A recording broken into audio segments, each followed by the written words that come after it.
బాలీవుడ్లో mister perfect అంటే వినిపించే ఒకే ఒక్క పేరు అమీర్ ఖాన్. దేశం గర్వించదగ్గ నటుల్లో ఒకరు కూడా. అమీర్ నటన కోసం ఏమైనా చేస్తారు. ఎటువంటి ప్రయోగానికైనా సంసిద్ధంగా ఉంటాడు. సినిమా విషయంలో అమీర్ ఖాన్ చూపించే డెడికేషన్, నిబద్ధత అమీర్ ఖాన్ని మిస్టర్ పర్ఫెక్ట్ చేశాయి. కానీ అమీర్ ఖాన్ తన పర్సనల్ లైఫ్లో మాత్రం మిస్టర్ పర్ఫెక్ట్ అని అనిపించుకోలేకపోయారు. దీనికి కారణం అమీర్ ఖాన్ కెరియర్ పరంగా ఎలా అయితే కొత్త కథలు వెతుక్కొని ప్రయోగాలు చేస్తుంటాడో, అలాగే వ్యక్తిగత జీవితంలో రిలేషన్షిప్స్, ప్రేమ, పెళ్లి వంటి విషయాల్లో ప్రయోగాలు చేస్తూ వచ్చాడు. అయినా కూడా ఇప్పటికీ అమీర్ ఖాన్కు సరైన లవ్ దొరకలేదు. అందుకే ప్రతిసారీ కొత్తగా ప్రేమను వెతుక్కుంటూ ఉంటాడు ఈ మిస్టర్ పర్ఫెక్ట్. ఇలా ఇప్పటివరకు 2 పెళ్లిళ్లు చేసుకున్న అమీర్ ఖాన్ ఇప్పుడు 3వ పెళ్లికి సిద్ధమైనట్టు తెలుస్తోంది. ప్రస్తుతం సితారే జమీన్ పర్ అనే సినిమాని నిర్మిస్తున్న అమీర్ ఖాన్ మళ్లీ పెళ్లి చేసుకోబోతున్నట్టుగా వార్తలు వినిపిస్తున్నాయి. బెంగుళూరుకు చెందిన ఓ యువతితో ఆయన ప్రేమాయణం సాగిస్తున్నారని, ఇటీవలే ఆమెను తన కుటుంబ సభ్యులకు పరిచయం చేశారని బీటౌన్లో ఓ వార్త చక్కర్లు కొడుతుంది. ఆమె ఎవరన్న విషయాలు ప్రస్తుతానికైతే తెలియవు. కానీ అమీర్ ఖాన్ ప్రేమించారని తెలియగానే అతని కుటుంబ సభ్యులు ఆ ప్రేమకు ఆమోదం తెలిపారని వార్తలు వినిపిస్తున్నాయి. ఇక త్వరలోనే వీరి పెళ్లి జరగనుందని, సీరియస్ రిలేషన్లో ఉన్నాడని ఫిల్మ్ఫేర్ మ్యాగజైన్ రాసుకొచ్చింది. దీనికి తోడు అమీర్ ఖాన్ రియా చక్రవర్తికి చెందిన పోడ్కాస్ట్ 2వ ఎపిసోడ్లో కీలక వ్యాఖ్యలు చేయటం కూడా ఈ 3వ పెళ్లి వార్త బాగా వైరల్ అవుతోంది. ఈ షోలో అమీర్ మాట్లాడుతూ, నేను 3వ పెళ్లి చేసుకునే అవకాశాలు ఉన్నాయని, ఇప్పటికీ తన 2 భార్యలతో సన్నిహితంగానే ఉన్నానని, ఇక 3వ పెళ్లి ఖచ్చితంగా చేసుకుంటానని ఇంటర్వ్యూలో చెప్పారు. దీంతో అమీర్ పెళ్లెప్పుడు అన్నది ప్రస్తుతం ప్రశ్నార్థకంగా మారింది. త్వరలోనే పెళ్లి జరగనుందని సమాచారం.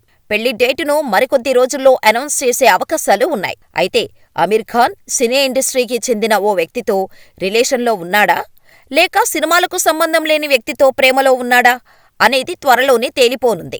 ఇదిలా ఉంటే అమీర్ ఖాన్ వివాహ జీవితం చాలా విచిత్రంగా ఉంటుంది.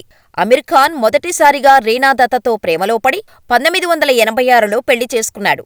వీరికి 2 పిల్లలు పుట్టాక కొంతకాలానికి ఇద్దరి మధ్య మనస్పర్ధలు వచ్చాయి.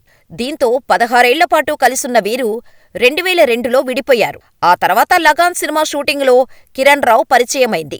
అసిస్టెంట్ డైరెక్టర్గా ఆ చిత్రానికి పనిచేసిన కిరణ్ రావుతో అమీర్ ఖాన్ ప్రేమలో పడ్డాడు. ఇలా 2005లో వీరిద్దరూ వివాహం చేసుకోగా ఆ బంధం ఎంతో కాలం నిలవలేదు. కలిసి ఉండలేమని భావించిన ఇద్దరూ విడాకులతో వేరయ్యారు.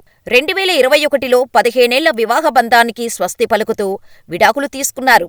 అయితే కిరణ్ రావుకు విడాకులు ఇచ్చింది అమీర్ ఖాన్ ప్రేమలో పడటం వల్లే అని గుసగుసలు వినిపించాయి. దంగల్ సినిమాలో గీతా పోగట్ పాత్రలో నటించిన ఫాతిమా సన షేక్తో అమీర్ ఖాన్ ప్రేమలో ఉన్నాడని, దీంతో కిరణ్ రావు దీన్ని తట్టుకోలేక విడాకులు తీసుకుందని అప్పట్లో ప్రచారం జరిగింది. ఈ టైంలోనే అమీర్ ఖాన్ ఓ ఇంటర్వ్యూ ఇచ్చాడు. ఈ ఇంటర్వ్యూలో వివాహబంధం సక్సెస్ కావాలంటే ఏం చేయాలి అనే ప్రశ్న అమీర్ ఖాన్కు ఎదురవగా, వైవాహిక జీవితానికి సంబంధించి నేను 2 సార్లు ఫెయిలయ్యాను. కాబట్టి పెళ్లి విషయంలో నా సూచనలు తీసుకోకపోవడం మంచిది. నాకు ఒంటరిగా జీవించటం ఇష్టం ఉండదు. నాకంటూ ఓ భాగస్వామి ఉండాలని కోరుకుంటా. ఒకరితో కలిసి ఉండటం, ఇష్టాలు కష్టాలు పంచుకోవటం నాకిష్టం. నా మాజీలిద్దరితో నాకెంతో మంచి అనుబంధం ఉంది. నా దృష్టిలో మేమంతా ఒకే కుటుంబం. జీవితంలో ఎప్పుడు ఏం జరుగుతుందో ఊహించలేం. కాబట్టి వైవాహిక బంధం సక్సెస్ అవుతుందా లేదా అన్నది మనమెలా చెప్పగలం అని సమాధానమివ్వగా, మీరు 3వ పెళ్లి చేసుకుంటారా అంటే నా వయసు 59 ఏళ్లు. నాకు మళ్ళీ ఇప్పుడు పెళ్లి అంటే చాలా కష్టం. ప్రస్తుతం నాకెన్నో బాధ్యతలున్నాయి. నా కుటుంబం, పిల్లలు, స్నేహితులతో కనెక్ట్ అయ్యా. వారితో సంతోషంగా సమయాన్ని ఆస్వాదిస్తున్నా. అందుకు చాలా ఆనందంగా ఉంది. నన్ను నేను మరింత ఉన్నతంగా మార్చుకునేందుకు ప్రయత్నిస్తున్నా అని సమాధానమిచ్చిన మిస్టర్ పర్ఫెక్ట్ తన పెళ్లి గురించి వస్తున్న రూమర్స్ని కొట్టిపడేశాడు అమీర్ ఖాన్ గతంలో. ఇప్పుడు మాత్రం పెళ్లికి రెడీ అంటున్నాడు.